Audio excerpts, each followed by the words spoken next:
Welcome to episode 3 of the Killah Cortez Show. Today's guest is one of my good friends and earliest collaborators in the music industry. We're going to be talking about X-Ambassadors, Manickin, Web 3.0, GameStop, WallstreetBets, and weapons of mass destruction. Stash Konig is a Los Angeles-based artist, producer, remixer, DJ, and show host. He first found success making groundbreaking remixes for artists such as Martin Garrix, X-Ambassadors, Nervo, U2, Gattuso, Killerz, DiscoFries, and Lenny Kravitz, to name a few. Working on these remixes led Stash to creating his own original music. His song, Craving For More, has achieved over 3 million streams on Spotify, where it also reached the viral 50 in the USA, Canada, and Brazil. In the show notes below, you'll find a full transcript and links to any of the major topics that we talk about. And also, I recently started a Discord chat. You'll find that link below where we'll be talking about all things Killah Cortez. I have a little forum there about the phenomenon, aka UFOs, which we'll be exploring in future episodes. And sprinkled throughout this episode is songs from my Songs from the Apocalypse playlist, half of which were chosen by me and half of which were chosen by Stash. You'll find the link to that also in the description below. You can also find the Killah Cortez Show on YouTube. Just find my YouTube channel and look for the Killah Cortez Show playlist, and I'll have all the episodes there. However, it won't have the music and all that jazz. So yeah, enjoy this discussion with Stash Konig. All right, cheers, brother. Thank you for doing this. Oh yeah, brother. Thanks for having me. Good shit. What is something you believe that other people think is insane? Something I believe that other people think is insane. Oh man.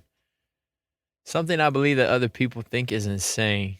They have quite a few of those.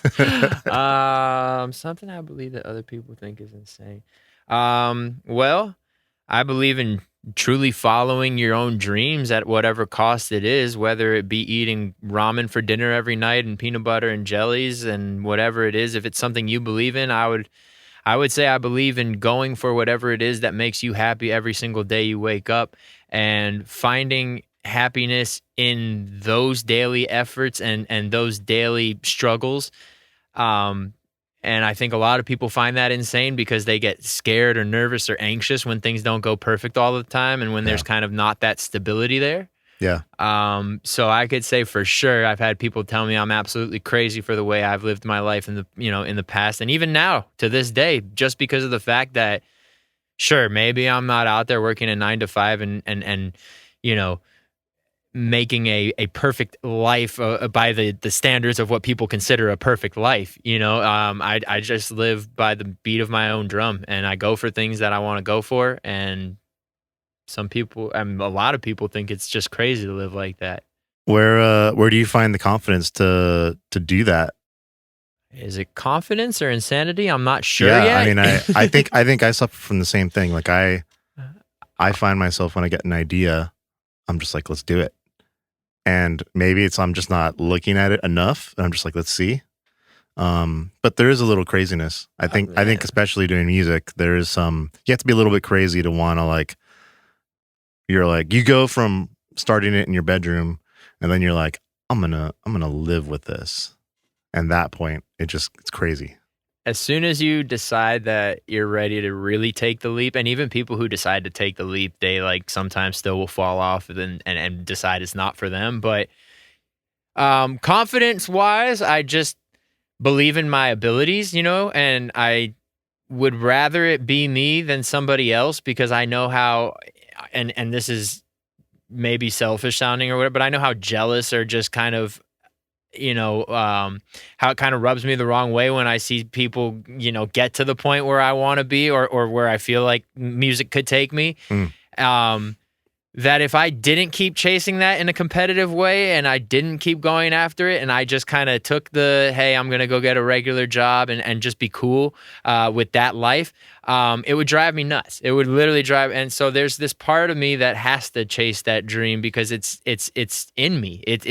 I eat, breathe, sleep music. And that's what literally gives me the confidence and the drive to continue. Music and now a lot of other things too, which we'll get into. Yeah. What have you been listening to lately? Funny enough, I've actually been going through a lot of older, just a lot of different older kind of I don't even want to say older, but a lot of mid 90s rock music to like early 2000s metal stuff. Like I started revisiting. Linkin Park's my favorite band of all time. So I started just going back and revisiting kind of that era because it's funny listening to like the upfront stuff with the dance music and kind of doing the stuff that I make and listening to pop music and things like that. You can listen to it and get inspired by it and really, understand where the current landscape of music is. But for me, I like to go back and listen to things that made me fall in love with music in the first place. Yep. So, the Blink-182s, the Linkin Parks, the even, Static X, Slipknot, all these different people that inspired me. And even going back, Dr. Dre and just a lot of the stuff like that I've been listening to lately more. But in a new way, I actually, Muse has a new EP out that was, dude, they're rocking on that shit. Bro. Like, have you heard the I haven't heard it yet. Dude. Do yourself. I didn't even know they were still around. Bro, they just put out, and it's probably the hardest shit they've put out in a minute. It fucking bangs. Okay. So I really like that project they just put out. Yeah, I don't know. And I mean, I've even been like kind of just reverting back to different time signatures, listening to Tool and things like that. I mean, I just like anything that kind of just gets my ear and brain thinking more than the logical kind of in the box, four on the floor. Sure. And then how can I bring that back to what I'm making if I even can, So like for me, when I listen to rock music or any kind of like any music except EDM, I find myself like trying to break it down in my head. For you, is it like the flip for you? Because what I used to do, it doesn't work anymore, but what I used to do for a long time is if I needed to like zone out, I put on some like just some EDM channel in the background because I wouldn't have to I wouldn't want to think about it. I just can like vibe. Yep. Do you do the reverse or how does it work for you? So I think to answer your question, I kind of break everything down super individually now. It used to just be I'd put a drum track on the floor while I'm creating and then kind of build off of that. I think doing it in a different way now, because everything I ever made. So when it first started, even when I first started in hip hop with like, doing different, hip hop beats and stuff like that, it would always be drums and like bass or 808 subs and stuff. And then it would get into dance. Same thing. I would start with drums and a bass line. Now it's really interesting. I'll sometimes just sit there and do the complete like reverse of what I used to do. So I can just hear it in a different way. Yeah. But again, it is very easy when you listen to something that to most people's ear, let's be honest, dance music is a very simple thing in many ways, but it's also very complex if you decide to break it down and really understand the chord progressions and the amount of layers that go into creating a huge synth sound and things like that. Yeah. I hope that kind of answers what you're talking about. And I don't mean it as a knock because absolutely. I mean, I love dance music. And but I know what you're saying. It becomes very kind of repetitive after, if you're not breaking down the dynamics of it, you can put it in the background. What I love about dance music personally is that like it's about it's just about tension and release. And there's not much else, and it doesn't really matter how you achieve it. Like other musical genres, you achieve it through chords or you achieve it through the melody. And in EDM, it's really usually done with like builds and risers, and it's a totally different take on the same feeling. So it like as a person who's musically inclined, it really helps me just kind of chill and my brain doesn't want to go there and think about it. I'm like, yeah. Rise it up, Absolutely. You mentioned my favorite term possibly in music, which is tension and release. And I live by that in every production I've ever made. So if you listen to anything in my catalog, whether it be the EDM stuff, whether it be, the more alternative rock stuff that, or hip, any of it, it's all tension and release. And that to me is what makes music is because you feel these ebbs and flows in life on a daily basis. Everything is an ebb and a flow.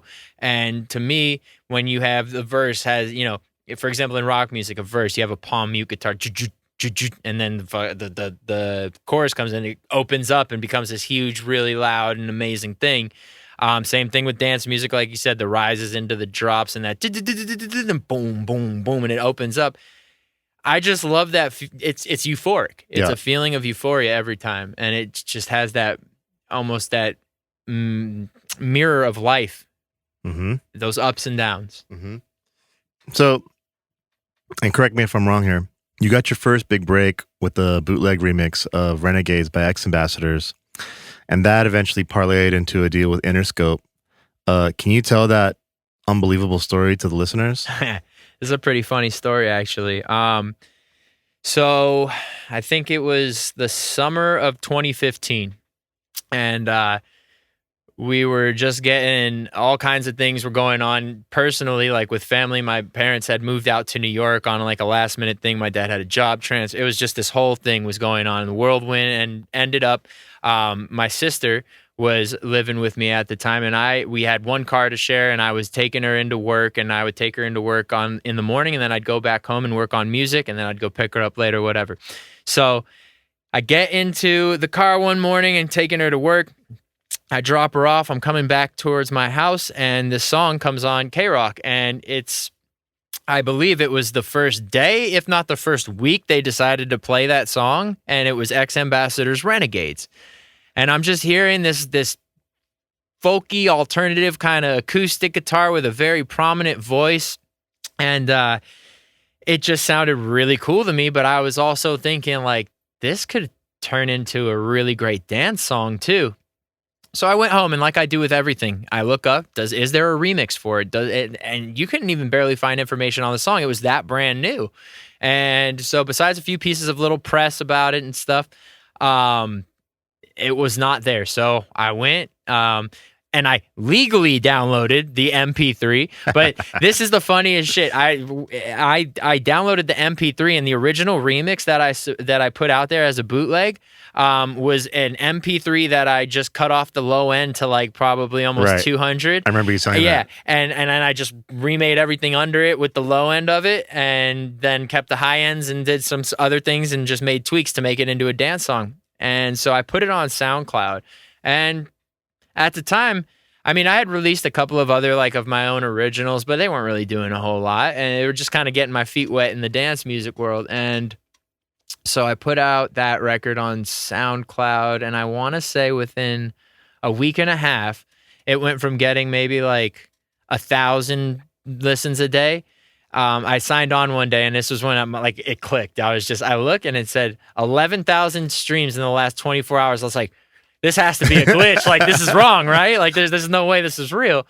And so I go, I refresh the page, I look in the analytics, and the number's not changing. And I'm like, holy crap. Okay, cool. Maybe who did I get reposted by? And I couldn't figure it out. So the next week goes by, and next thing I know, in the following 5 days, I was up over 100,000 streams. And I'm like, okay, something's happening here. Damn. So then Geronimo, who I ended up later becoming very good friends with, but Geronimo at the time, I didn't even know who he was necessarily, more than the fact that he was the DJ on Sirius XM BPM. Well, he turns out to be the program director as well.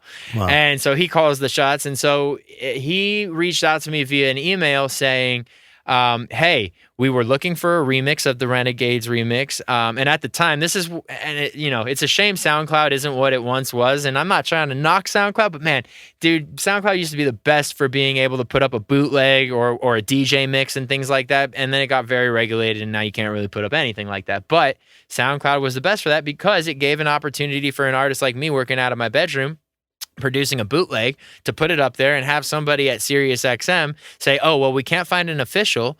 Let's go onto SoundCloud, and then we'll use that version on BPM. And at the time, sure, was I not getting like a credit for a spin? Oh, that's fine. It's a bootleg, and it was all going to XM. But whatever, it still was my remix, and it was enough exposure where I was like, oh, this is cool. But it got even cooler after that. So so he hits me up on, and that was probably on like a Thursday or Friday to tell me that. And I had just watched this thing go over 100K. And so on the following Tuesday, I get a call from I think it was like a 213 number. And I'm like, oh, it's probably solicitation, whatever. And I almost didn't answer it. And I don't know what it was. Something in my gut was just like, fucking answer it, screw it, see what happens. Pick up the phone. Hey, this is Interscope Records. We love your bootleg, and we know that Sirius XM BPM's playing it. Can we sign this as the official remix? And I'm sitting there. First off, This is Dr. Dre, Eminem. I mean, you just think about Interscope's wide range of the artists that I've listened to in my entire life. Yep. And it's a lot of the people who I really, really admire and enjoy and like listening to. So a label that I'm very familiar with, and they're calling me I'm just like, oh, this is incredible. Okay, wait a minute. Let's see what we got here. This is cool as hell. Dude. And so they called. They're like, we want to sign it. Now, here, listen, This is for everybody out there who thinks this sounds like the most amazing story and that I got rich real quick and everything went all hunky-dory and whatever. But this is also a lesson in why sometimes you have to kind of take a sacrifice. So to put it kind of just to put it simply, Interscope hits me up for this. They said, okay, we'll get back to you the next day with the contract. And I get the contract the next day, and it says, we will sign this as the official remix and put this thing behind it for promotion, and you can do your own music video as a remix video, whatever. No budget, but find your friend to go film it, whatever. Yeah. And at the bottom, it said, we will pay you $1 USD. And that's not a joke. That is because to make the contract legal and official, they didn't want to. They weren't going to pay me anything. They were going to use it, and basically what their offer is we'll give you a platform that you've never otherwise had. Right. And at the beginning of it, I was like, you know what? Maybe it sucks that I'm not getting paid. And then I thought about it. I'm like, I need exposure in any way I can. And they knew that. And they knew, listen, they're no rookies. No. And so they said to make the contract official, it'll be for $1 USD. Still haven't gotten that $1, but whatever. And they made the contract, and I said, you know what, let's do it. And so I signed on, and now you're all probably sitting there thinking, man, this guy got screwed, but no, I didn't, because the reason why I'm sitting here right now today is because of that remix, because people heard that remix, because it played in the Netherlands on NRJ radio, because it played on BBC Radio 1, because it played on Sirius XM BPM, and it opened the door to have all of these other DJs and producers reach out to me and say, oh, what a great remix. And then I became, close with certain people through it, and it's helped me build what I have now. Right. When you got to remix all kinds of other incredible records because of that. Bingo. That's the thing. Now from there, that remix where I took 0 on led to me getting paid remixes to this day. And so that really truly was one of those moments where, you hear a lot of people and they sound almost bitter when they're like, yeah, the music business doesn't pay anything. And it's like, yeah, in the beginning, you know what? They don't, because, there's a million other people who are just like me who have the exact same opportunity to do what I just did. But the thing that separates them is do you believe in yourself long term, or are you here for a quick cash grab? And I think that's honestly another part of why they kind of they do this kind of lowball initial offer type thing. It's to be like, listen, if you really are about it, this is your vehicle. Yep. And if you're here for just the money, then you know what? We're not interested. Yeah, and it's also about betting on yourself. Like, you knew that there's more where that came from, and you're going to be able to rinse repeat. And this just elevates you to rinse repeat on a higher level. And it gives you that motivation to know, and also that confidence, like we were talking about earlier, confidence. It gives you that confidence to know, like, I can and I am capable of doing these things. Yeah, totally. And sure, are there one-hit wonders out there? But, like, let's be honest. If this is something, if you know you're passionate about something and you're ready to chase it, man, go. Hell yeah. All right, let's talk about Manickin. Yeah. By the time this podcast comes out, we already got a new single out, Alcohol and Bad Decisions. How did the project come about, for the listener? Okay.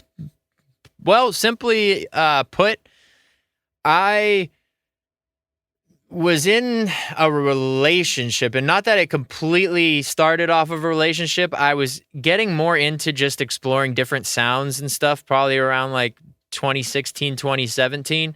And I just broke out the guitar again and started just playing some riffs over some electronic beats, and it kind of started to blend together well enough, and it in a weird way sounded almost like some kind of pop punk, little emo alternative with the chords I was playing and the different riffs I was putting down. And I was like, it'd be really cool if maybe I put an emo vocal over this. And so the reason why I brought up the relationship first is because I was almost writing music in this beginning period that was getting these feelings off of my chest without actually addressing that I actually felt that way in real life. Do you know what I'm saying? Sure.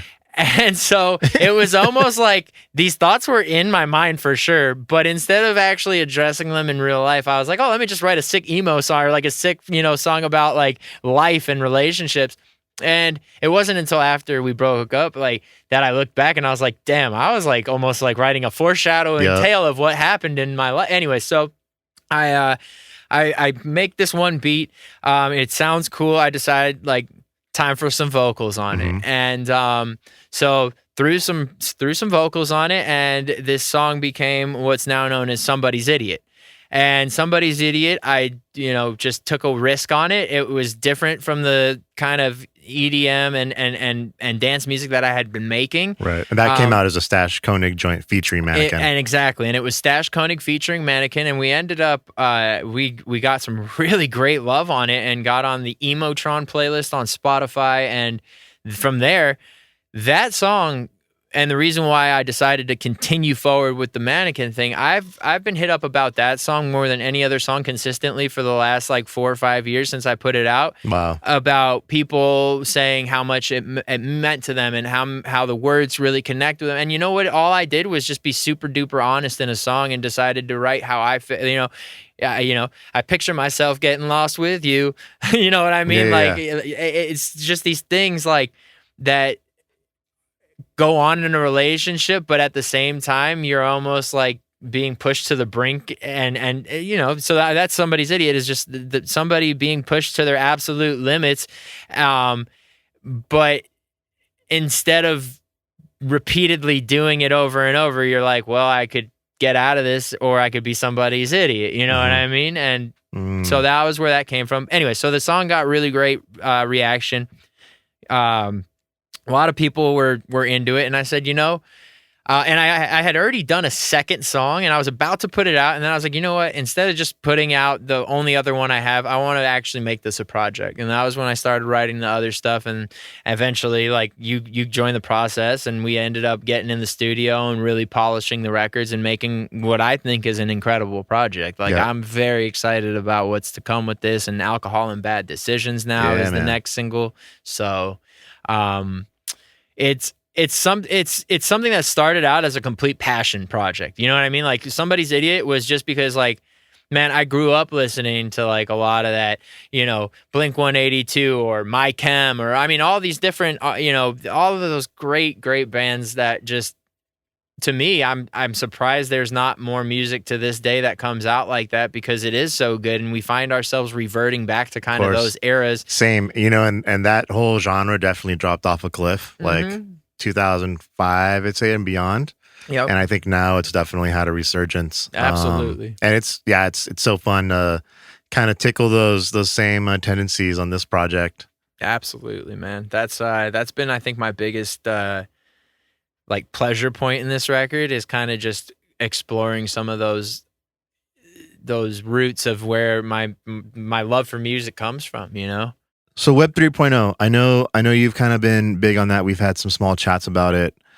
For artists that are interested but are like a little scared of the concepts, or like just unsure, break it down. Like, what, from your perspective, what are kind of opportunities do you see for artists or small business owners, or whatever it is? What do you see for them with Web 3.0? Okay, so Web 3.0 is a expansive topic. Like, there's many different levels and layers and things to be explored. I think it is an awesome space. I think there's definitely a future for the space. I think this whole metaverse idea, while it still, may scare some people and they're going to deny it and be like, oh, this is where nobody wants to live in a headset or whatever. I think there's a big enough market and enough people who understand the technology where I think there is going to be something to be said for the metaverse and Web 3.0. Now, where the art and creativity side comes in, and business side even, really what it comes down to is figuring out the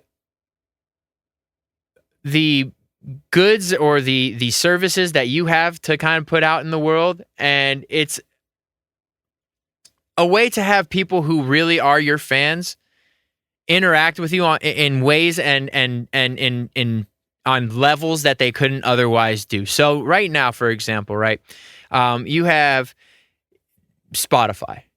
And as a listener, I go on and I type in your music and I listen to your Spotify.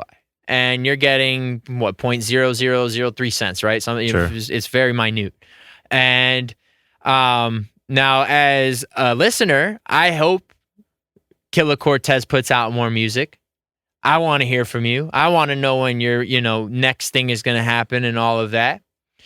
But from Killah Cortez's standpoint, 0.003 cents on a stream doesn't really make a ton of sense for you long term to have a sustainable business model. Right. So where this whole web, and this is just one example, but this is where I want to start here, is where Web3 comes in, is it's almost a new way to crowdsource your people who support your project. They come in, hey, Killah Cortez, we love your music. How can we support you? And you say, well, listen, I'm going to offer you this NFT, for example. And for those who don't know, NFT still non-fungible token. If you don't know that, look it up, learn about it. It's important.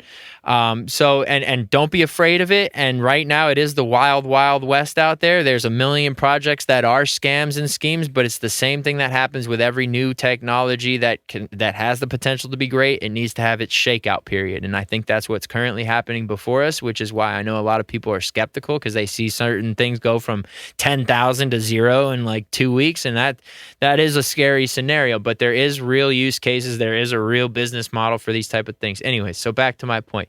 So you have these listeners who really enjoy your music, and you say, I'm going to do this. I'm going to offer up an NFT, and I have a new album coming out, and for this album, I have 10 songs on the album, right? And for every song, I'm going to offer 100 NFTs, and at 0.5% of royalties, and those 100 NFTs are going to include 0.5 of a royalty. So you'll get the song, but if you also buy the NFT, you're going to get a percentage of future sales. Right, for the song. For the song. Now, here's the thing. Would that be streaming only, or how does that work? It can be. Well, this is however the artist wants to offer it. Is it going to be? Is it going to be just streaming, or are you going to do streaming, touring income, merch income, and they get a piece of the whole pie? It just depends on how you want to break it down. Now, what I've seen majority is that it's usually been just solely the music, but you offer it, the more the merrier, because it makes your listener and the person who's excited about your music even more excited when they get, incentive to want to not only purchase your NFT because they want to support you, but it also can be an incentive for them to invest, because they will get a return on investment. And you know what else it does too? And this is what makes me excited, is it gets people talking again. Mm-hmm. So say I'm like, hey, I just bought the new Killah Cortez NFT, and with it comes the access to the single before anybody, 0.5% of a royalty, which, sure, 0.5% in the grand scheme of things doesn't sound like a bunch, but what are you getting otherwise when it comes to listening to music? You're not. You're actually paying $9.99 a month to most subscription services, right. And you're cool to tell your friends to put it on a playlist. But what about if you could go tell your friend, hey, this artist is awesome, and you can get a small piece of the catalog, and on top of that person goes and tells their friend, and now you have this word of mouth thing starting to build. And the thing is that word of mouth to this day is still one of the greatest. You can buy as many followers as you want. You can pay for as much advertising as you want.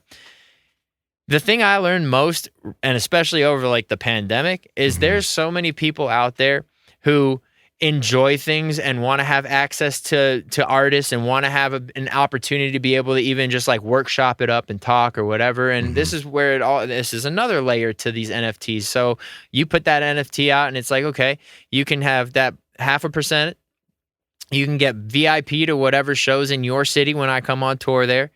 You can also have access if you wanted, you do these different layers and levels of what the NFT gets. And so maybe you say, and also on top of that, they get a monthly seminar with Killah Cortez, and you go online and you show up and you give them, a little tutorial on how you maybe made a song or you do a workshop on production or something, you know what I mean? Mm-hmm. Things that they otherwise can't get or access by just literally signing up for a service of a subscription. Right. and listen, you know what I mean? Right. There's many other ways to really become almost a part of the project. Right.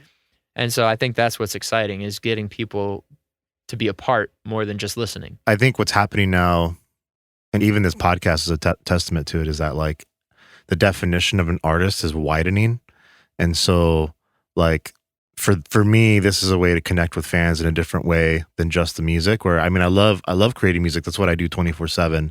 But I think it can be hard to like get to know somebody. And I think now, because those barriers have come down so much, like you almost have to give people access a little bit to like who you are. Cause they do want to, they just want to get, if they can elsewhere, when they see you, they're going to want to get that close as well. So it's important that you can relate. And I think what you're saying makes sense, that like if a fan comes in, they're going to be stoked if they could be a part of whatever it translates to in Web 3.0, whether it be NFTs or in the metaverse or whatever that is. Yeah, absolutely. What is your favorite movie? My favorite movie, my goodness. Oh, a way to just totally put me on the spot here. Boy, my favorite movie, where I could literally probably watch it over and over again and still laugh my ass off. And this is going to just let you know how immature my personality is. No, but Old School. Old School is probably my favorite movie of all time. So many people have told me Old School, and I know I've seen it.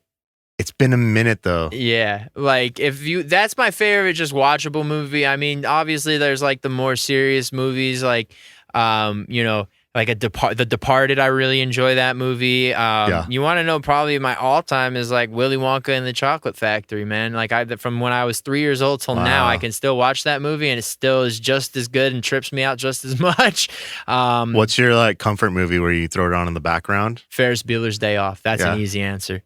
I know that one for sure. Anytime I'm ready to just chill, Ferris Bueller's Day Off. Yeah. I know it front to back. If I want to tune into it, I can and still enjoy it. And if I want to just have it in the background. Love that. That movie's great, man. What is the best or most worthwhile investment you've made?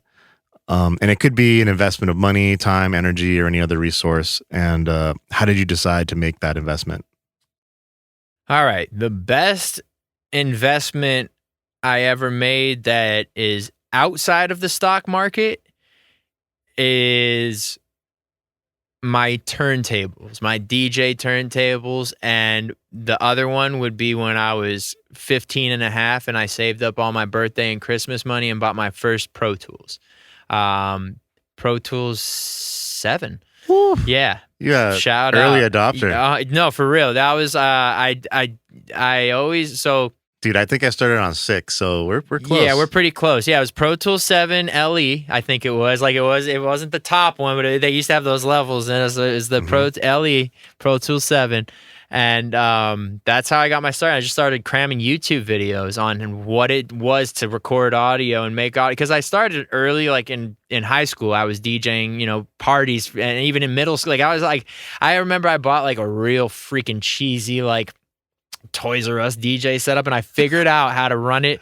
Wait, they used to sell DJ setups at Toys R Us? Dude, they were like toys. They weren't even supposed to work, but I figured out, the wildest thing, I figured out how to connect it to the songs I downloaded off Was it like 2 CD turntables? Listen, please don't arrest me. I figured out how to take the songs I downloaded off of LimeWire and fire them off of the fucking, off of the literal toy that they made at Toys R Us. And I started like just fucking playing parties and it worked. It was 2 decks that didn't move at all. Like you couldn't turn them or spin them. They were buttons on the decks and you could fire tracks, and it was like barely beat matching, but I could do it well enough where it was okay. Yeah. So that got me into you were rolling up to parties with that? Goddamn right. But it was like little kids parties back then, cake and cookies. We weren't even drinking back then. I was just playing like fun songs. Yeah. Like How old were you? This was 7th grade. Okay. Yeah, like little like friends. Dude, I imagined you like in high parties school or something. well, in high school, that's when it got a little more serious. I finally bought like a controller, like and got a little bit more serious about it. But that led me into wanting to make music, and then I started making music. And then when I was 22, I bought my first Pioneer DJ setup, CDJ 900s, and a DJM 800 mixer, and then I upgraded that to the DJM 900 Nexus eventually. But yeah, like I bought those. Then my obsession of DJing like kicked real heavy. Yeah. And I just started crunching that.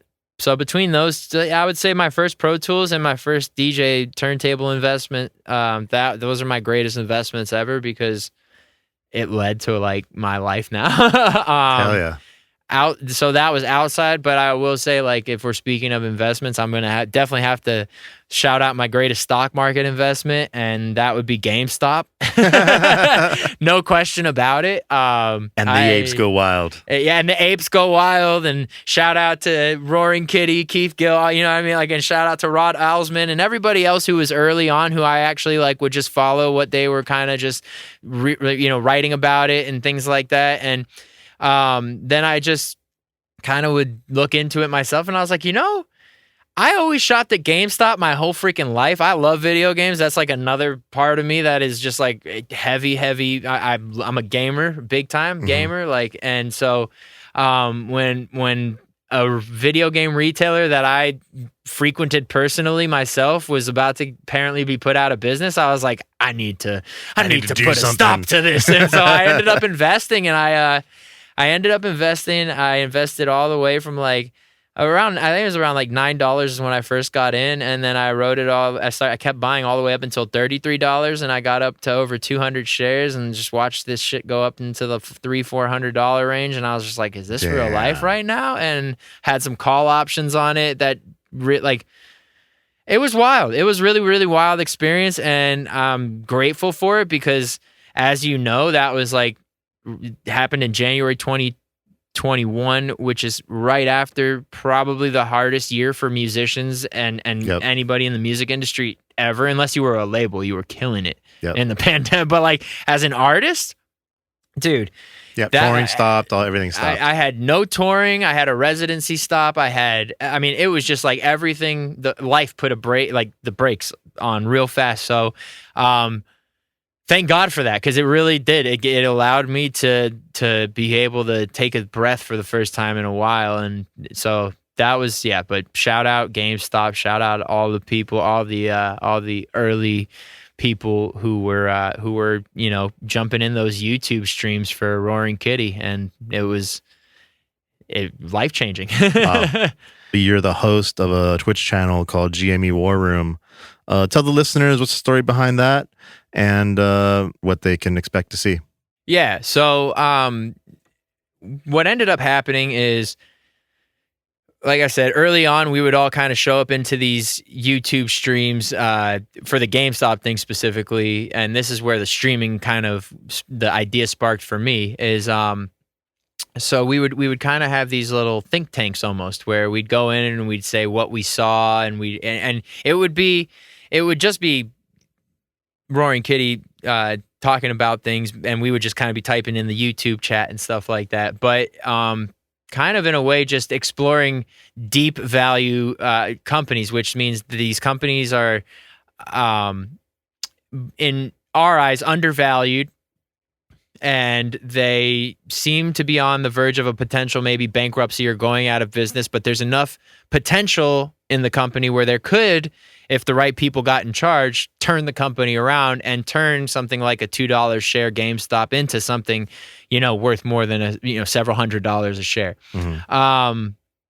And so that sparked my interest, because all growing up and really in the classes that I ever took, so I as an elective, and honestly, I will be honest with you, the first year I took it in my high school elective, it was because it was just easy. I thought it was going to be easy credits. I was like, yeah, whatever. And maybe I'll learn a little something. And then the teacher I had, shout out to Mr. Papada, got me And like I'll be honest, that's the only teacher I'll ever really shout out. Like I hated school. I was really not big into school, but there's like that one teacher that you have where it's like some people are lucky enough to have them, some people don't ever have them, You but feel like you connect where you like connect with that person and they are like, they make sense to you. You know what I mean? Mm-hmm. And they want you to succeed, and it's not just handing you a book to read and they're actually like involved in teaching you. So this dude seemed to be like, he was passionate about investments, and I was just like, interesting. So I ended up taking it again in my senior year, and then I ended up studying it in my first couple of years of college, and it made me just more aware. I wouldn't say it made me a good investor by any means. It just made me more aware that there was a place to put your money to grow more gains than just a savings account getting you small percentage year over year. And I was like, okay, cool. Like, if I am going to do this music thing and I am going to, hopefully make some money, like that would be where I want to hopefully put some more money because I want it to grow for me. Mm-hmm. And so, yeah, I got into it. Like I said, we were in these little think tanks, and then Keith, Roaring Kitty, his position got so insane. Like he put down 50 grand on GameStop in the beginning. I think it's like 53,000. I'm just off the top of my head. I don't have the numbers in front of me, but it was like 53,000 and some options as well. So he had shares and options. And I mean, he's turned it into over like 13, 14 million off the bat. It went even higher than that after it started. But anyways, so when it got that crazy, he said he was going to like kind of not stream anymore, because I don't blame him. The dude just, he's like, I'm going to take a step back. And I'm like, dude, if anybody deserves it. He's like, I'm about to go to Belize right now. Yeah, exactly. Like, dude, you better be on an island smoking cigars and drinking fancy tequila, because that's pretty fucking great. And so there was like this void for people. Like they didn't have that stream or that think tank. And I was like, you know what? I'm going to throw a stream up and see what happens. But I did it from my perspective of like more of a musical standpoint. So I would talk about stocks, but I also made it more of like a radio show where I'd play music and we'd kind of make it interactive and people could request songs and we'd listen to music and talk, stocks and talk shop, but all, and then just talk life. Yeah. And at first, I didn't know what I was starting or getting into in terms of like the potential. I literally just missed what I had when we would all just go meet up. And then within a week of starting that stream, I think it was 6 days after I started that stream. That was the January 2021 squeeze of all these, of GameStop and AMC and Bed Bath & Beyond, BlackBerry, Nokia, all these randoms, they all just shot up because they were all in this same kind of basket of short interest stocks. And they were, and the retail ones specifically were, yes, they were obviously supposed to fail during the pandemic because they were already struggling businesses, but think again, suckers. Anyways, so we all started kind of meeting in my spot, and then from there that thing blew up. And there's I'm sure if you're familiar with investing or even any of these stories, you've heard of WallstreetBets, the Reddit forum at some point or another. So we were all in there prior to this when there was a few thousand people in there. I think now there's over like, I want to say 11 million, 12 million, and who knows what happens in there anymore. It gets kind of trippy. You can't even read it. You don't. There's anything that's quality really anymore gets kind of pushed to the bottom by just memes and stuff. I mean, it's still every now and then funny to go look at the stuff and kind of read sentiment in there. But in terms of actually getting real plays in there, like you used to be able to, like people would literally for free go in and write like full-on financial advisor due diligence financial advisor style write-ups on and I remember on like companies. Mark Cuban chimed in or something like that. Mark Cuban, he came. I mean, there was a lot of people who saw what was going on and probably lurked at, you know what I mean, and then saw this, especially like he chimed in when the buy button got turned off because everybody knew. So what happened is, if you're not familiar, and I'll just put this out there, so when the stock prices started going wild on GameStop and it went upwards of like $400, Robinhood, this app, which everybody started investing with during the pandemic because it was really easy and accessible and they had a great user interface. I mean, and everybody was, this is a great thing. I can put my money in here and invest and I don't have to go through a brokerage and all this, and makes it more accessible to the everyday person. Well, this price started going so crazy, and I won't get into like the full-on breakdown of why it did what it did exactly and why they shut it down. But let's just say there were some people who were in some very deep water, underwater basically, with their positions in GameStop. However, they had enough financial power over the markets to be able to get Robinhood and a few other brokerages to completely stop allowing people to buy the shares. But here's where so it'd be one thing if you stopped people from buying and selling.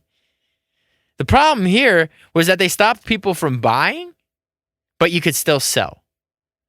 What does that do if it's all supply and no demand? The price instantly is going to drop. There's no other way for it to go. Nobody can buy more shares. You cannot drive anything up, not stock market or not. Nothing goes up if you can't buy it.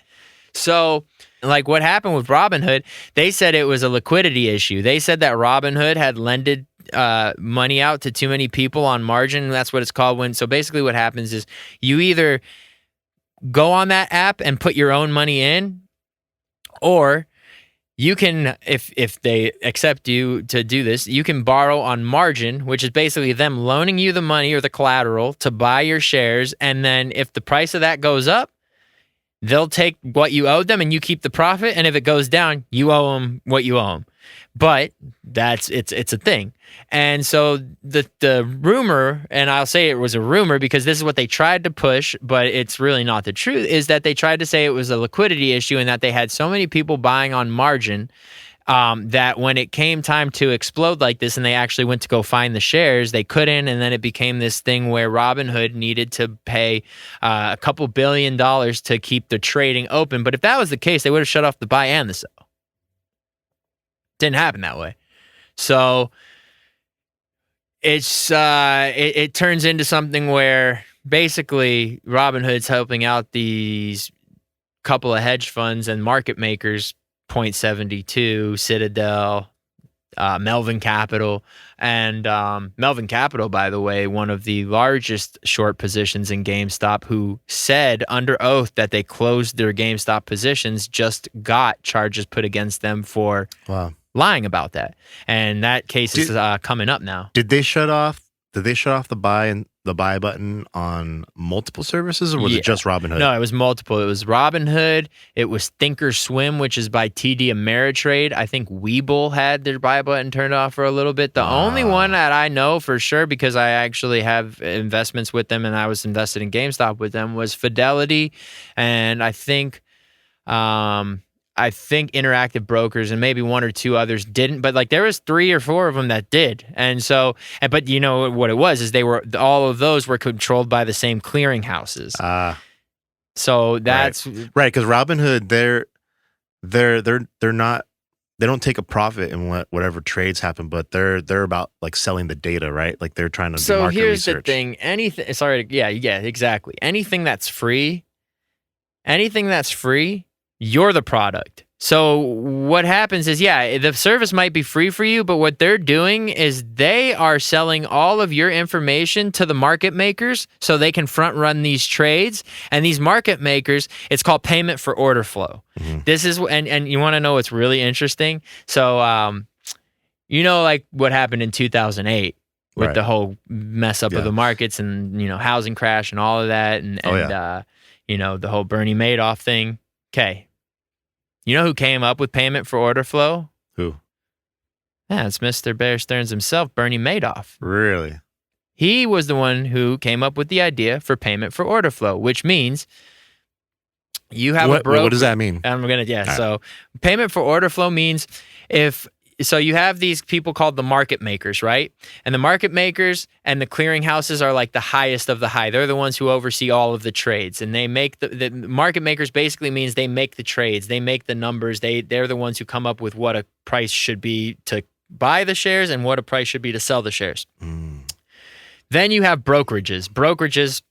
So it goes clearinghouse, market maker, brokerages. Brokerages are on the bottom here. Brokerages are the ones who transact our trades, and about and it could be only milliseconds, but it's enough time in these algorithmic computers, in these computers that have been set up to act like to trade at these high frequency paces where like it's faster than 0.0001 of a second. Right. So they basically front run these trades with payment for order flow. And what that means is, so if I go and I buy a share on Robinhood or Fidelity or any of these places, that information, well, I shouldn't say any of these places. There are ones that try to be a little bit like less payment for order flow, but everybody at the end of the day is really participating. And so if I go ahead and I buy a share of Apple, right? And that share gets bought at 11:01 a.m. or 11 a.m. Let's just say 11 flat, and at 11 a.m. and 0001 seconds, my trade does not execute on the open market. My trade goes to a market maker, and the market maker sees that first, because in theory, the reason why it was supposed to be like that is so they could properly keep these trades going and keep the flow of things going properly without things getting convoluted. What it really does is give companies like Citadel and these others who participate in payment for order flow a chance to front run their own trades against what you and I are already trading. So they can see if 1 million shares get bought, probably multiple seconds before you or I would even know that came through. And they've already made their trade to either go for it or against it, to make money on it or against it. Is this automated like with AI? It's all computer. So, you know, these incredible scientists these bioscientists, these, you know, incredible minds that go to school and they should be putting their minds to changing diseases and the world and climate and things like that, and really helping us. Well, what these hedge funds do is they find these incredible minds and computer scientists and all these people who are supposed to be pushing our technology forward, and they say, well, you could do that philanthropical thing and be a great person and not get paid as much, but you still get, you'll make money. It's not, you know, you probably still make 6 figures, or you can maybe even make 7 figures a year. But how about I give you $60 million to come to my firm and build my computer software so I can be two milliseconds faster than the next broker? Wow. And that's where these companies, they bring in these. So, for example, like, and I keep bringing up Citadel because they're like one of the most, you know, big bad wolf guys, and they are actually. I mean, they run it's pretty weird, some of the stuff that happens through that company. So they wanted to have a firm in Chicago, but they wanted to be able to have real time from New York, but not just real time in terms of like a 1 second difference on trade. So what they did is they wanted to have it right away. So they built, and you can only imagine how much money this probably took to make. They built their own fiber optics network cable line from New York City to Chicago, all by themselves, their own private fiber optics line. Wow. And that way they're able to see the most up-to-date, right on schedule, if not ahead of most people, because they have the most advanced fiber optics network directly into Chicago. Like, I mean, they might even get it faster than some people sitting in New York. So then the AI is then getting the trades and then automatically knows what to do based on the situation? For the most part. Now, what happens in something like a squeeze, and what started to happen with GameStop, is if these positions are underwater, these computers are meant to de-risk or de-elevate risk, de-escalate risk. And so when these positions started going so underwater, the computers started to automatically cover. And so instead of, or at least automatically started to buy shares in order to cover. Now, whether they actually were used to cover, that I should clarify there. We don't, because from everything we can tell, the covering happened at a minute scale, if any at all, and then most of these people still have open positions. Mm-hmm. You know what? So what happened is when people started buying up, and these short positions started getting low, or I mean deeper and deeper underwater, these computers started to buy shares to start to try and create enough of a pool of shares to cover these shorts. Well, the reason why they stopped the buy button is so they could readjust their algorithmic computers. That's my honest to God belief, is that it wasn't just to stop buying. Right. It was because, like I said, if it was to do what they said it was to do, they would have stopped buying and selling. But they continued to let selling happen and no buying. And you know why that is? That's because the computers needed to catch up to what was actually happening. Right. So They needed to roll out version 2.4. yeah, exactly, man. What would you recommend for someone to start reading to get into investing or anything like that, like a starter book or a starter resource?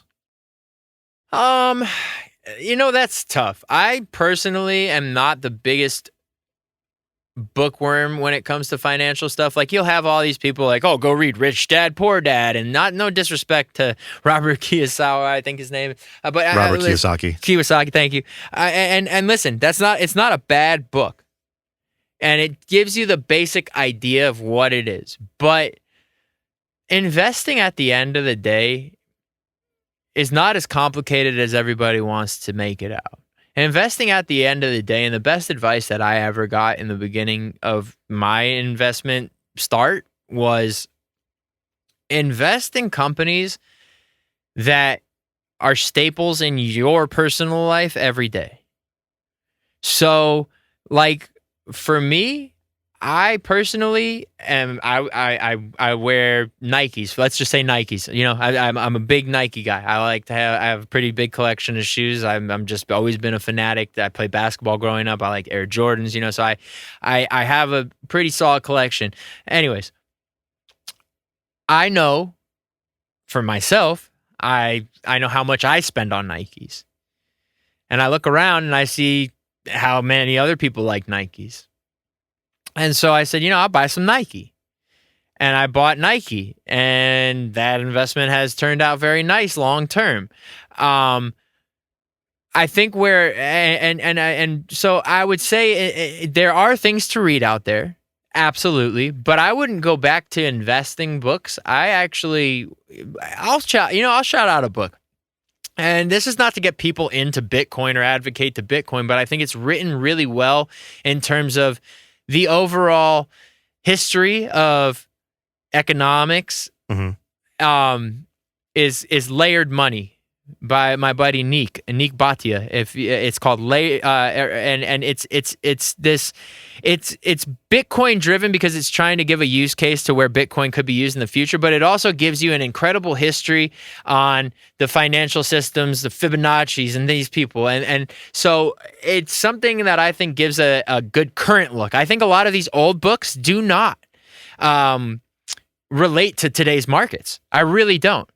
Maybe I sound stupid for saying that, but you can research a million different ways nowadays that is not in a book. You can go read prospectuses on companies on the internet now. You know what I mean? You used to have to. Well, there's so much ways you can learn now. Like you can learn on YouTube. You can find interviews, podcasts, books. Yeah, there's no one way to do it. So I instead of just recommending a book, I would say use all the resources available. Use Google, use podcasts, use YouTube, use all of these things. And here's the thing that I try to explain to people the most. If you have a question on something, you can go on Google and type that question in, and you, in the first probably 5 results, can go through those articles and you can see what relates to each other in those articles and what differs. Now, sometimes there's 5 articles, they're completely different from each other, and that's when you got to do a little bit deeper research. But for the most part, I'm willing to bet that if you go on and you're like, hey, I want to learn about call options or just options in general, and you spend enough time instead of just trying to get a quick fix answer of reading 4 or 5 articles, those articles, pick what correlates in those and what makes sense in those and what matches up. Now, everybody has a little bit of a different way of viewing things, but for the most part, you can pick out the things that are the core values of these, strategies. Right. And then maybe apply them slightly to your strategy and try it, but don't go all in, obviously, right away. Like, I think there's a lot of people who have this misconception now, especially after like January, seeing a stock go from low to high so quickly, and how many of their friends might have made a little money off of it, or even with things like a Dogecoin and stuff like that. Like, yeah, there are these quick hitters for sure, but in the overall grand scheme of things, your biggest goal is to not get rich quick. It's to stay rich for a long time. And so I always will choose longevity over a quick hit. Of course. And while I may use a quick hit here and there to provide extra capital into, inject into my portfolio, I'm not looking for those as a daily strategy to become rich. Like, you will go broke before you become rich if you try to do that. Sure. So, sometimes there are shortcuts, but there's a lot of things that can go wrong if you're constantly chasing the shortcuts. 100%. How has failure or apparent failure set you up for later success, or do you have like a favorite failure of yours? Okay. So that's a great question, because as I said earlier in response to another question, I grew up playing sports, so I have this very competitive side to me. Mm-hmm.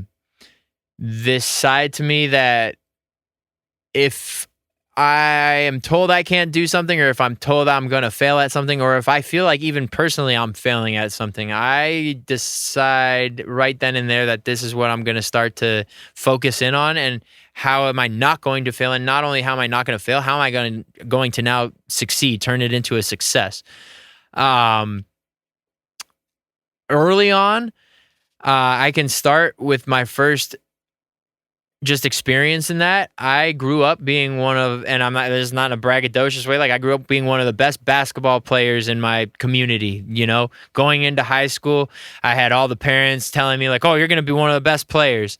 And I get to school in ninth grade, and I'm trying out for the basketball team, and I'll never forget this moment. And I wasn't having my best kind of summer league, but I came to, and this is a funny story, but it also just tells you how fucking small-minded some people are. So I'm in ninth grade. I'm pretty naive at this point. Like, in eighth grade, I tried pot once. You know what I mean? Like, my friend's older brother, and he stole a little from his stash. He's like, we're gonna try it. And you know what they did? They put it in a hookah pipe, and it gave me more of a headache than it did, because I got more hookah than fucking. And I don't even think I got weed. You know what I mean? It's just like, and so I was naive to smoking drugs or any of that. So, I was just naive, ninth grader. So I go swimming at my buddy's house. He had a pool, and we're swimming, and it was heavily chlorinated. And so my eyes are red. Uh-huh. And I go into practice, and my coach pulls me aside, and he's like, hey, Eric, what's going on, man? Your eyes are really red. Are you smoking weed? He's like, I know you seem a little off. And I didn't see, the craziest thing, I was completely not off. Like, if anything, I was having one of my better practices. And he was like, yeah, he's like, yeah, I just want you to know, like, he's like, that's not acceptable on this team. And I was like, I went swimming at a friend's house, man. Like, I swear on I'm trying to swear up and down. If he just didn't believe me. Yeah. And I didn't make the basketball team in ninth grade. I got cut that summer. Wow. And you think it was because of that? I think it was heavily related to that. And I also think it was because, and I can be honest with you, I know for a fact that there was two parents on the team, and one of those parents had a son that was competing for the same spot as me, who magically donated the uniforms to the team and the apparel for the freshmen through varsity teams.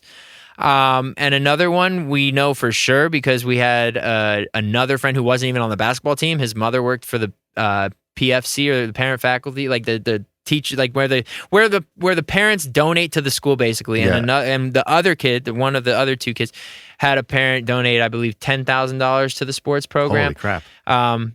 Like there was a really weird vibe that year. So then I got motivated as fuck. And I said, fuck all that. This is not how I'm not going out like that. And I came back the next year, and I was the starting captain on the team, and I led the team in scoring. And then, you know what I did? I said, fuck you, I don't want to play for your team anymore. I proved myself and I left. And that's when I started to get into music. And I'll never forget to this day. The coach was always one of these like hard asses who, like, even as well as I did, he was like, I don't know if you're going to start next year. And I said, well, you know what? I was just the starting captain on the team after you kicked me off for no apparent reason. Like, I literally I was a punk ass kid. Like, and I was so fed up at that point because and at that point I also knew I wasn't going to be in the NBA. Like, I'm in high school trying to enjoy my experience, and like being on the basketball team, I always enjoy basketball. I was a competitive motherfucker, don't get me wrong, but like, was I realistically like a top prospect at a prep school going to go to no, I wasn't. So I was like, all right, maybe, I've proven to myself I can do it, but I don't want to be here anymore. It doesn't make me happy. It turned the sport that I love to play and appreciated into something that I actually resented. Yeah, totally. And so that was like the first experience, but then I move forward. I had a couple of DJ gigs early on, and I knew what I was doing, but I didn't do my best. You know what I mean? Like I was still a little bit like kind of, just a little green behind the ears. Yeah. And so I could tell it didn't resonate with the crowd, let alone the people who booked me. And it always led me to think like, how can I improve? So I went back into the lab, just into the laboratory, man. Yep. And I spent every day for the better part of like 4 months, like hours on end, just behind the decks, just putting in the hours, just knowing that shit like the back of my hand, to where like if somebody was talking to me here, I could still be moving my hands in the other direction and mixing, and it would just be flawless. And so I went back about a year and a half later to an event that was run by the same promoter, and had my best show to that date. And it was the look on his face to tell you when it's like, yeah, maybe I did underestimate you, or maybe you're better than I thought you were. And so then that ended up leading to more bookings and things like that. Yep. And so that was one of those moments. It's happened several times with like remixes and mixes and stuff. You'll send it in. I mean, people, music is just all failures. That's the thing. I feel like I fail like on every project at least once, because if you're not failing, you're doing it wrong. You have to be failing. Who was it? I think it was Schoolboy Q. He said the best thing I ever heard one time, and it was like, he was basically like, what are you fucking afraid of? Like, get out there and go fail. Like, just go fucking fail. Like, get out there and fail. What do you have to, like, if you're not failing, you're not doing. Yep. And if you're doing and not failing, congratulations, you're a perfect human being, and there's none of those. So we all know that's not the case. Like, if you get out there and fucking fail yourself a couple of times and see how A, you could be resilient, and B, if you fail, does it give you that motivation to keep going? And if it does, then you might have the hunger and the passion that it takes to really achieve what you want to accomplish. But don't let somebody tell you suck at something and you just go home and put your tail between your legs. Yeah. Well, the thing is I think we forget that it's okay to suck at something, and we all start sucking. Like, we all can't walk, and we fall a million times, and then we figure it out. And then onward and onward, and for some reason, at a certain point, we kind of all forget that it's okay to be a beginner. It's okay to fail. Everyone tends to get really focused on like being too embarrassed, and it's like, you just got to forget that. You got to just start and keep going. If it's something you really want to do, start and keep going. We have a similar story actually for like high school. Yeah, because I did the same thing with football, except I wasn't the starting captain, but I tried out for junior varsity football. Completely the worst player on the team. I didn't even want to play football. I didn't know the positions. I just wanted to prove that I could do it. Like, it was like a total mental thing. And yeah, 9th grade, tried out, didn't make the team. And I was like, no, I'm going to do this. So I worked out like all summer, came back next year, made the varsity team. Hell yeah. Didn't play. My nickname was left out. And and I remember though, like, we were at the summer like brunch, whatever, banquet, and the coach was like, they gave me the most improved player award. Dude, hell yeah. And they were like, next year we're hoping to turn this guy into our starting linebacker. We're gonna feed him shit and nails all summer. You know, Cortez, come up here, whatever. Yeah. So accept the thing, but in the back of my head, I had already started playing music. I already knew I was gonna quit. Music thing, man. That happened. That's literally. So I remember I went and I told the coach like the next week, I was like, yeah, coach, I'm quitting the team. You know, and all right. He got upset, dude. That whole year, senior year, anytime I ever saw him in the hallway, he wouldn't even acknowledge my existence. Yeah, because you're a failure to the system, bro. You're like, fuck you, coach, dude. You know, one last little note on that is like, so our coach was a dick. Like, I mean, and I'm not. Most coaches are dicks, but like and I'm not gonna say his name or anything, but like our coach was. So we had practice after school when the first year I was there. But then we did pretty well as a program. We made it to like the CIF championship or whatever. So then the following year, he changed it to 0 period practice. Now that means before first period at 7 a.m. There's a practice beforehand. We would wake up and have practice at 5 in the morning. To 6:30 and then have 30 minutes to change, eat breakfast, shower, all this. First off, you don't fucking shower, and these showers were fucked. Like, dude, it was gnarly. It was gross. And I'm not being prissy about it. Like, I'm talking like they were not good. Like this shit was not clean. And so you feel all fucking grimy even after taking a shower in those showers, and you have to go to school for the rest of the day after that. But what really happened is, so he was always just extremely like just rude and just crazy on people. Even if you're doing good, he wouldn't. And so years later, I ended up going to like a charity basketball game, and like I was invited as Stash, you know, like, and I was like, oh yeah, hell yeah. And he was there, and he sees me and he goes, hey, I just want to come up and apologize to you. I went through anger management counseling and a lot of therapy, and I definitely didn't treat you and some of your other teammates the way that you should have been treated. And I said, well, I appreciate you. And I didn't say this to him. And in my mind, I'm just like, yeah, thanks for telling me that after when I was a teen going through fucking trauma and developing, and you're literally sitting here telling me I'm not shit and like that you cut me out, you know, and now you're telling me this. I appreciate the gesture, but kindly go fuck yourself, because you shouldn't have been around kids in the first place if that was the case. You know what I mean? That's what's so sketchy, man. I mean, I don't have kids, but yeah. You know, I think back to my teachers, and then teachers have a hard job. Respect to the teachers, but absolutely, there's definitely a lot of people who shouldn't be teachers. 100%. There's a lot of people who teach by way of thinking that there's like nothing else out there for them, and it's almost like a last resort. And so if it's already your last resort, and then you have to deal with kids who require attention and a certain type of nurturing and that type, you're not meant for that job. Yeah. But, and I mean, that's obviously such an impressionable age, you know?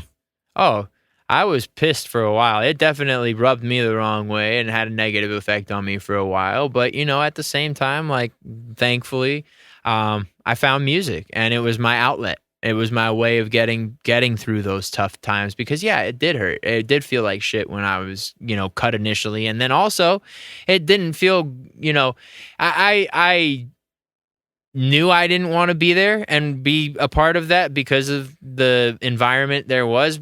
And I proved what I wanted to prove, like with the whole, you know, the next year when I was whatever. But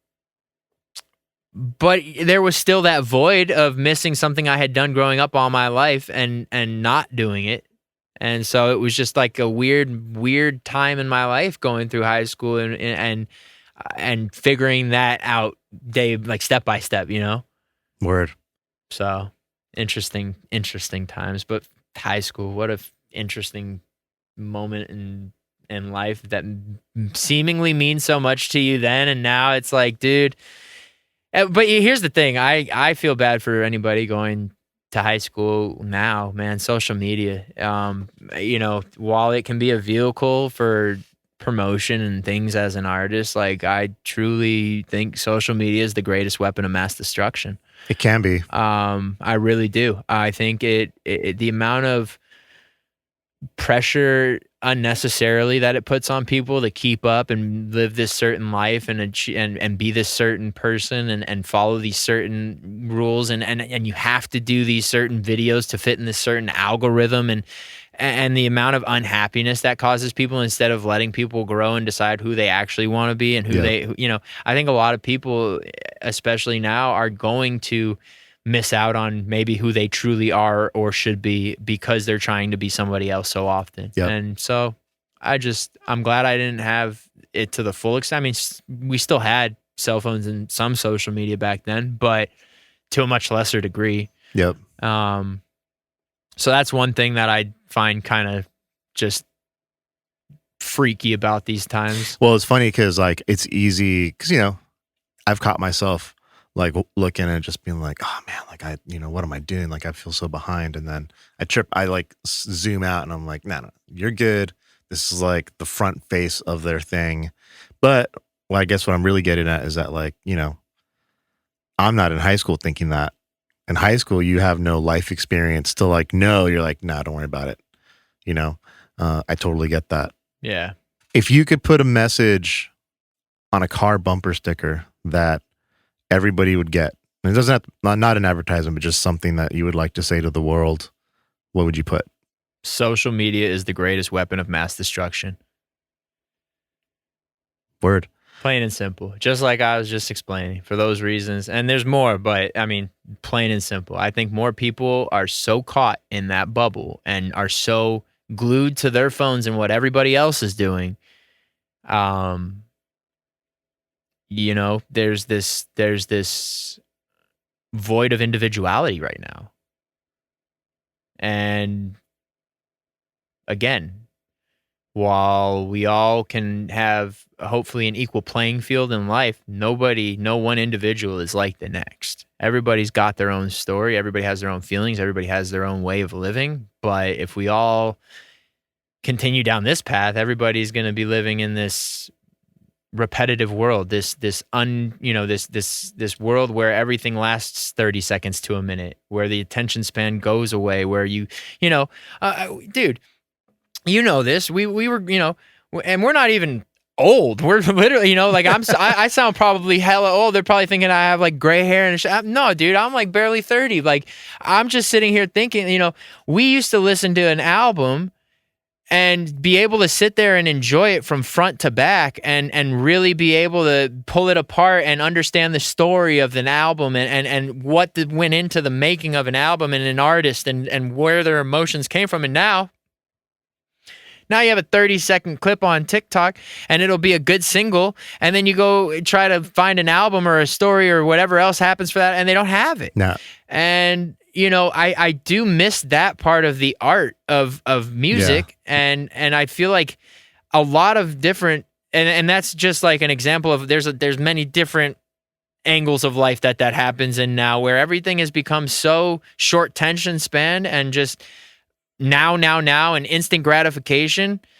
And I think that takes away from the true, like the natural flow of life. I understand things move at a high pace and a fast pace, but yeah, that is so true. Like the story used to be the album, and now it's like, let's create a story on TikTok to promote the music. Exactly. Like they're not making a song from, well, maybe it is from experience, but the way they are trying to tell this story, and while they are maybe still telling a story, but it's strictly like, how can we make a TikTok video that matches this song and that'll be the story, but it's a 30-second, like that doesn't teach you anything about the real song. You're hearing the part of the verse or part of the chorus, and Sure. Maybe it's catchy, but like, I don't know. I do miss that part of music where you get that full story.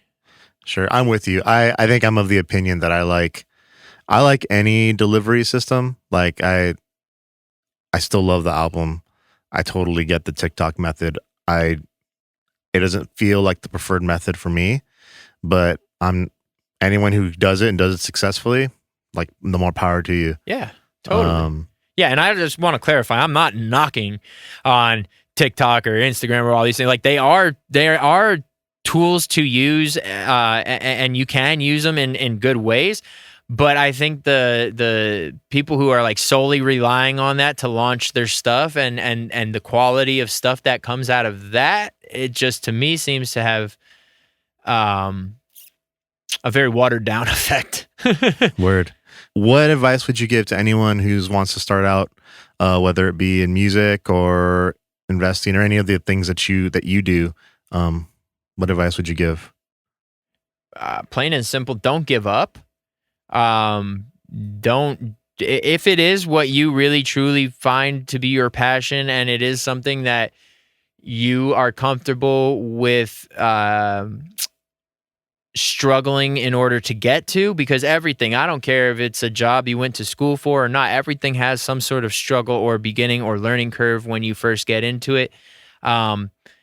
Don't give up. Don't stop. Now, here's what I will say. Like, this probably doesn't apply as much to investing, like, because don't stop, don't give up. Well, if you're putting all your money in and you continuously lose, please stop and please give up and figure out another way.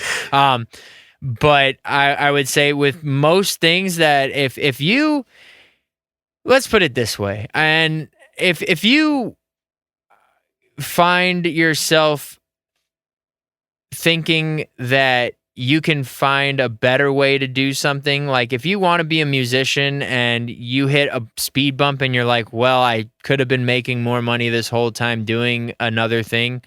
First off, you're already in the wrong mindset, because it should, with music, it can't be about money at first. It just can't. Like, you have to know that you're going to at least have to put in, and at the minimum, a couple of years to put out some records and even just get any sort of traction. Now, there are those artists, but here's the thing. These artists that you hear come out and they're like these new artists, like Lizzo, for example, that first hit she ever had, you know, that song was 3 years old before it ever saw the light of day on radio. Oh, yeah.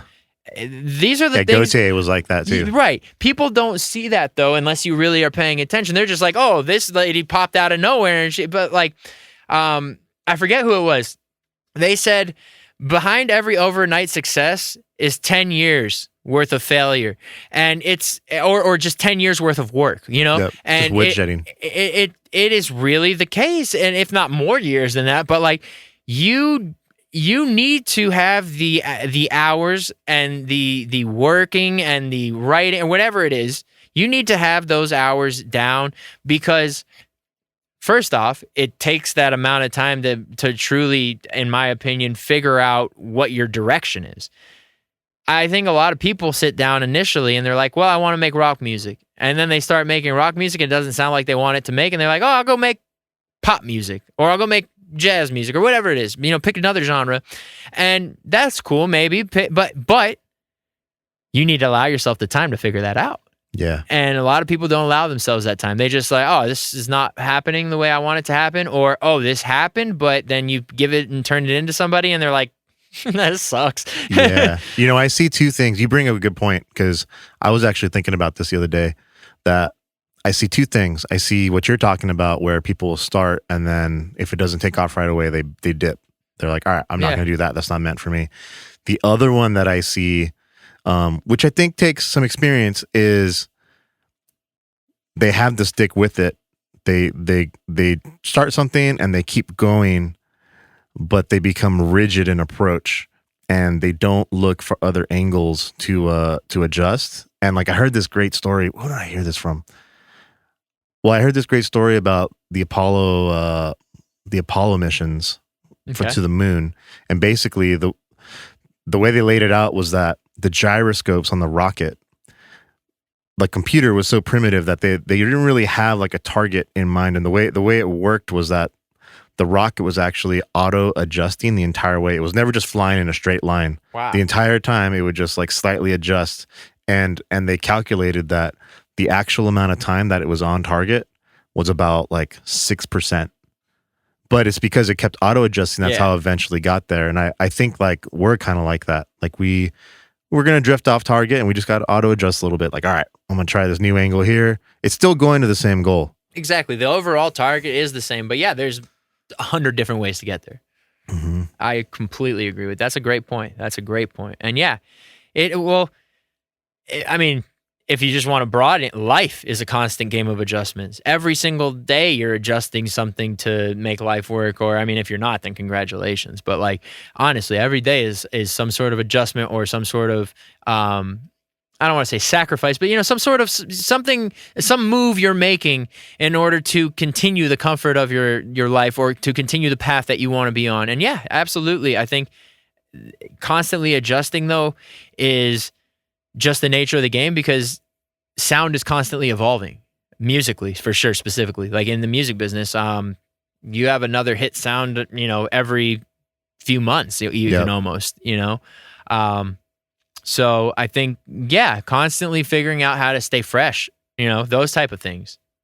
Sure, you can stick in one genre forever, but like, you got to at least spice it up a little bit. Oh yeah. Stash, let the people know where they can find you.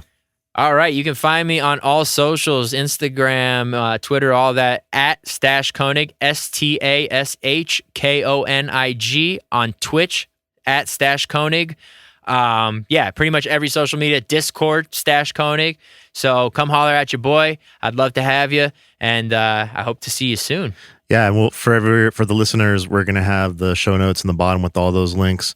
Stash, thank you so much for coming on, bro. Congratulations to both you and me for getting this song out, man. Hell yeah, man. And we'll talk to you soon. Thank you so much for having me, Big Money. Appreciate you. Adios. Later. Thank you so much for listening to episode 3 of the Killah Cortez Show. Thank you to Stash for being so awesome, man. Can't wait to do more with you, brother. If you like what you heard, give us 5 stars on Spotify, or give us a like on YouTube, or share it with a friend. Anyways, you can find the show transcripts and links to my music and whatever else I got at thekillahcortezshow.com. You could also go to killahcortez.com. And yeah, they both work. So anyways, thank you guys for listening. Y'all have a great one. Enjoy the music.